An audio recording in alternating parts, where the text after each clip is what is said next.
से इनकार नहीं।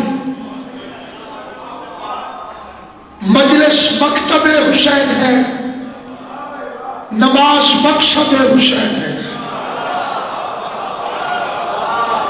मोमिन और मुनाफिक के दरमियान फर्क इसी नमाज का है। वक्त आखिर लबे शबीर पे आई है सदा, मेरे माबूद सदा होती रहे तेरी सदा। रोज़े अव्वल का जो वादा था हुआ वो पूरा, मैं तेरा बंदा हूं फिर करता हूं तुझसे वादा। तेरे इस्लाम को हर दौर में खासी देगी, मेरी मजलिस तेरी मस्जिद को नमाजी दे।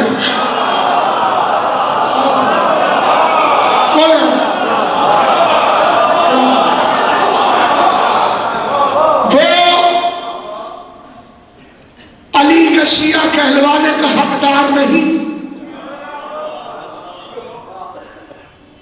जो नमाज का मुनकिर है।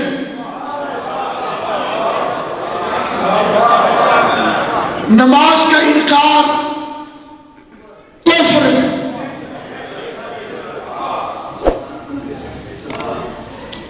शदीद जंग हो रही थी, अमीर मोमिनीन ने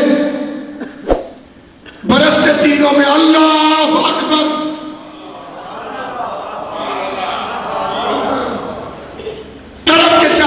करीब आए। मौला इतनी जंग में नमाज, अली फरमाते हैं इसी नमाज ही के लिए तो अली जंग कर रहा। और है या नहीं आप सर नखले से बोले सो, ये आपकी बड़ी मेहरबानी है। इतने सुरीले बंदों के बाद एक बेसुरे बंदे को अवतार देना, इसी नमाज के लिए अली जंग कर। पढ़ लिया किस्मत बोली इसी नमाज के लिए अली जंग कर। बड़ी अजमत है नमाज की।